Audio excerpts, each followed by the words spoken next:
Hello, welcome to Topper Machine. I'm Josh Topper, and if you caught my last video, you saw me make these big studs. They're 3-inch, 4, threaded on both ends. One end was 4.5 inches of thread, the other end was 7 inches of thread, and these came out beautiful. They fit perfectly, everything great about them, but the customer also wanted me to make some square nuts. So to start out on this job, here I'm at the Cincinnati horizontal mill, and I've got some blocks. They're saw cut, so they're not true, but cold rolled blocks. And we're gonna put those up here in the vise on the horizontal mill, face off one side. We'll check it for squareness, and then we'll face it off to length. Now the nice part about the horizontal mill is I have this all indicated in true to the spindle, the vise jaw. This is perpendicular to the spindle. So once we set our block in there and clamp her down tight, she'll be square to the spindle, and that first cut should come out absolutely square.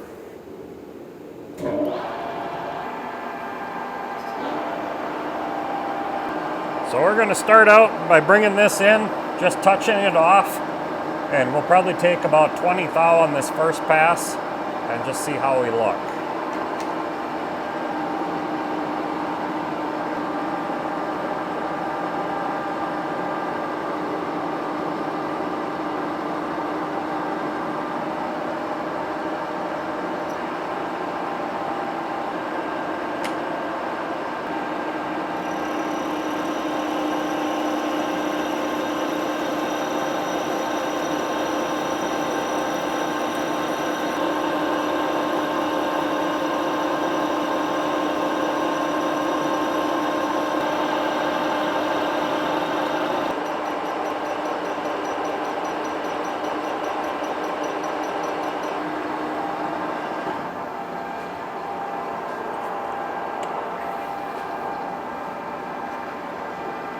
Just throw my square up there and just see how we did. Good there. Perfect. Beautiful. Now we'll deburr this, flip it around, and face it off to size.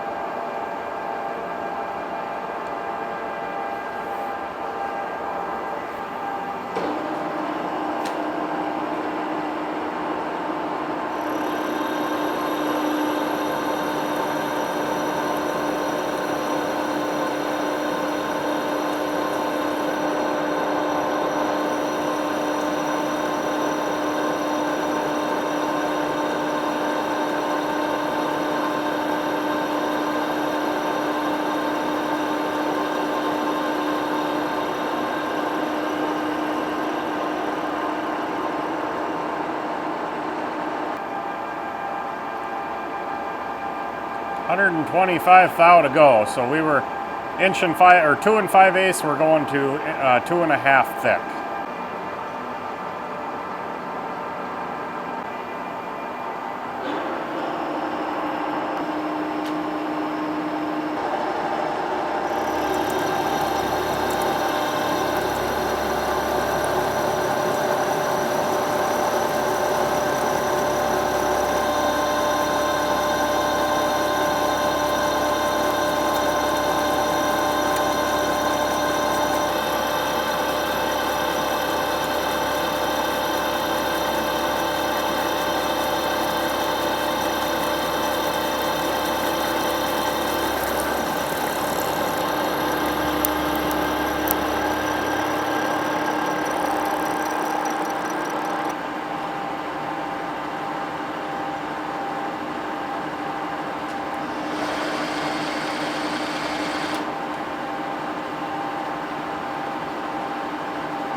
That came about perfect. I was feeding at 8 3/8 inches a minute, running 295 RPM on a 6-inch face mill, and that came out beautiful.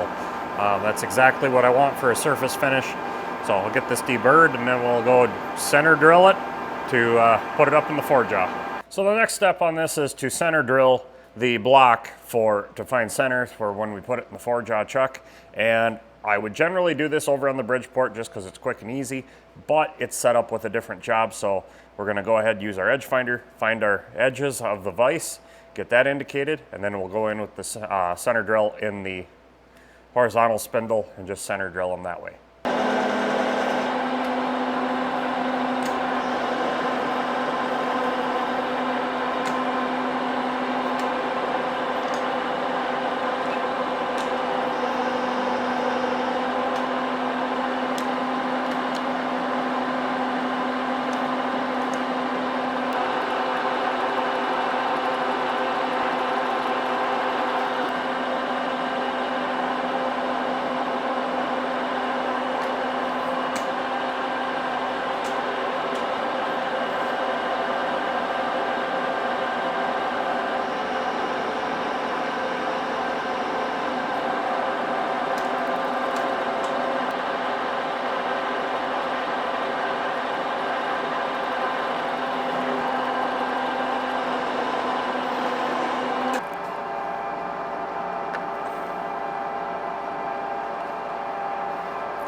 We'll put a little anchor lube on there, and we'll get this drilled.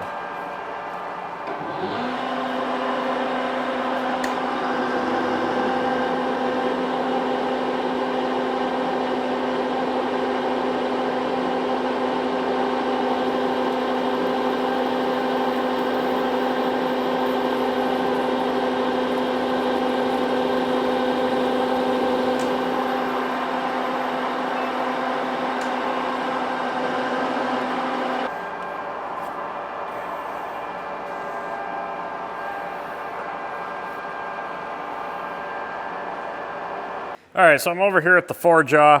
I got her up there and got everything close, but the problem I'm seeing is that's going to want to drop through. So we're just going to take a couple of parallels and just stick it behind to shim it out to get started, and then we'll adjust and go from there. But we'll pull those parallels before we get too crazy. And next I'm going to take a dead center, and chuck it between centers and indicate off of that to get my true center.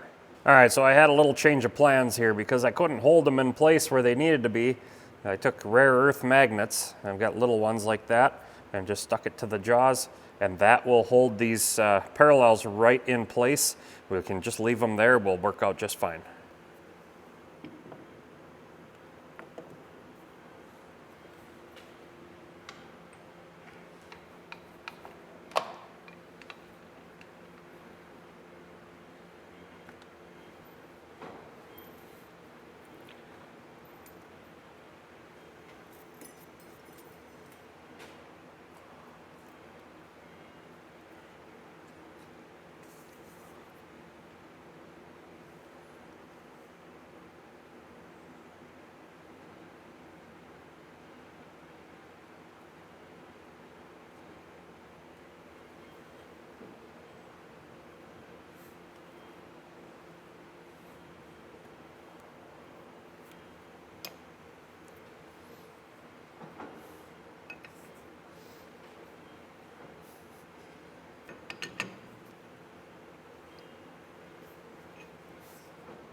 I don't think we're getting any better than that.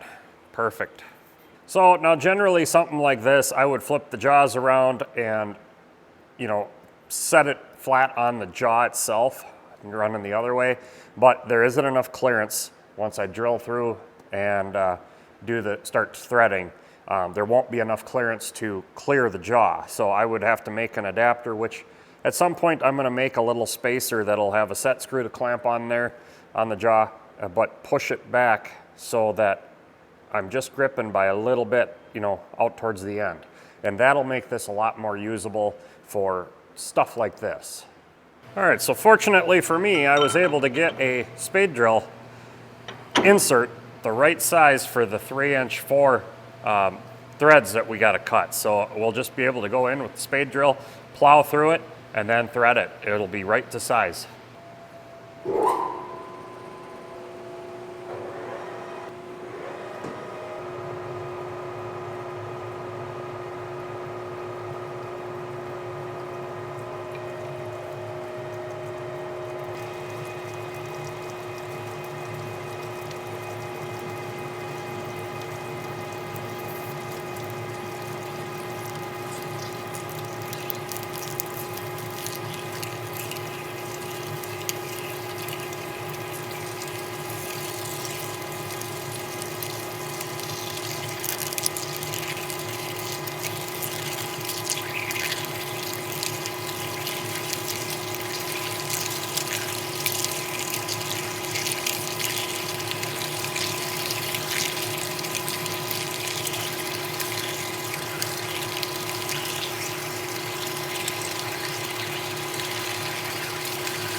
Nice and smooth, and you gotta love spade drills.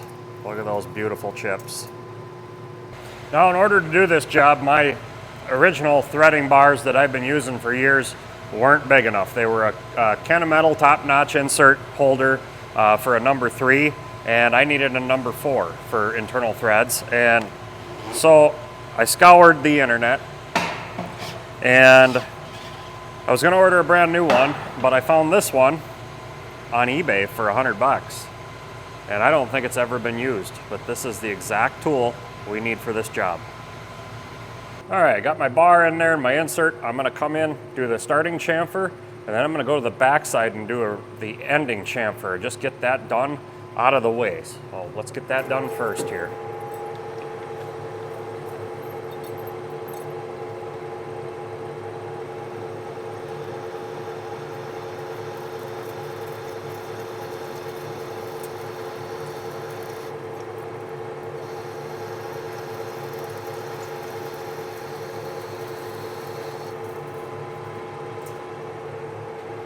This is actually as simple as zeroing my readout, as I know my block is 2.5 inches thick. I'm just going in just a touch over 2.5 and then coming in.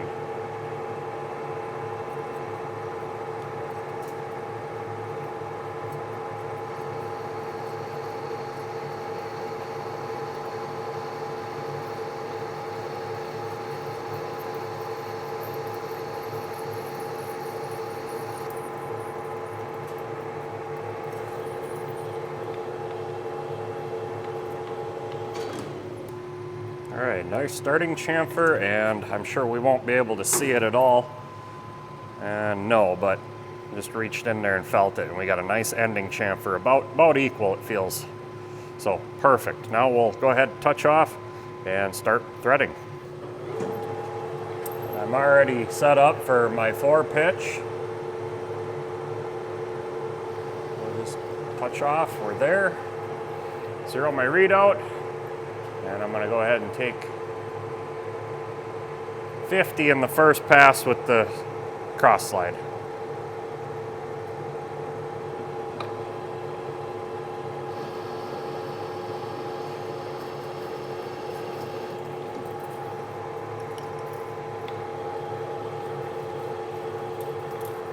And another 50.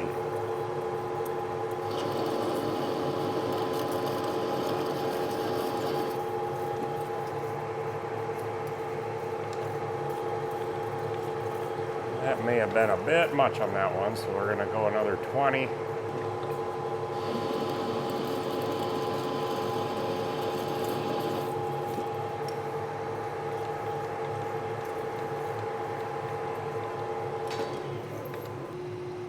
All right, so she started.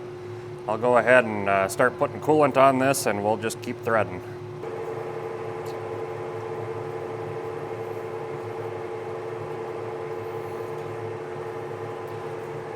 And yes, this is a through coolant bar, so that'll work great for this.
Well, that's looking really good. We'll keep on cutting.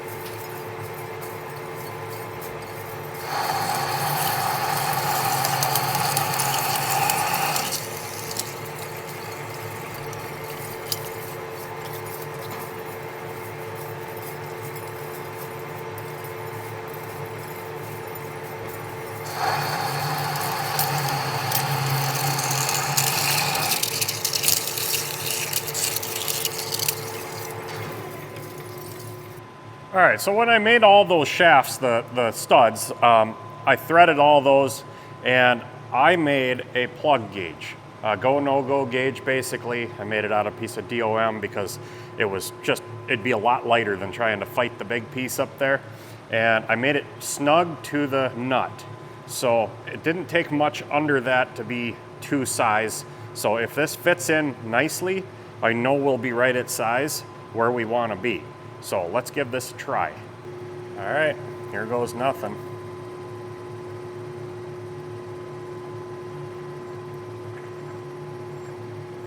Oh, very nice.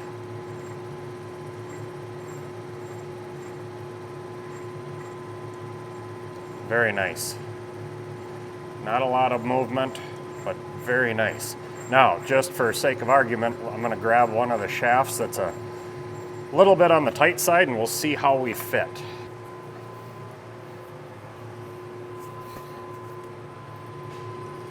All right, so here was one that was a little bit on the tight side. And let's just see if we can't get her in there.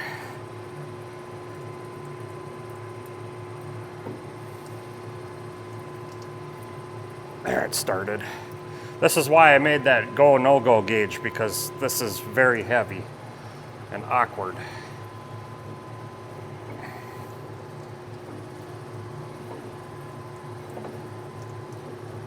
Yeah, I can live with that.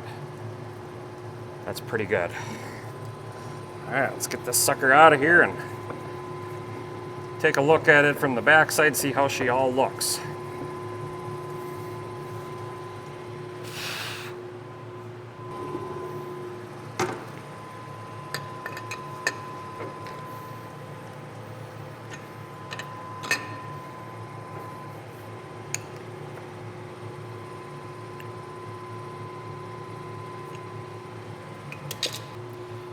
There you have it. That came out really nice. And the gauge fits beautifully.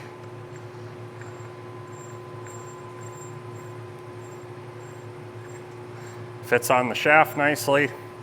Couldn't ask for a better situation.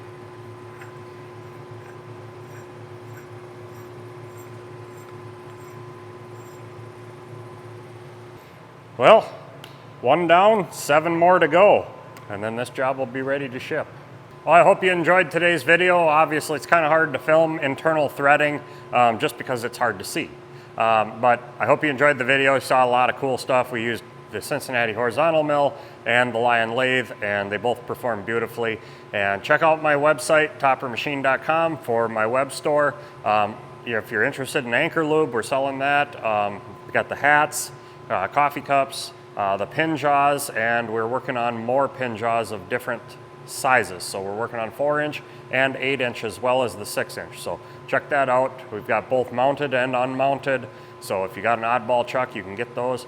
And with that, we'll end the video here. So until next time, get out in your shop and get it done right the first time.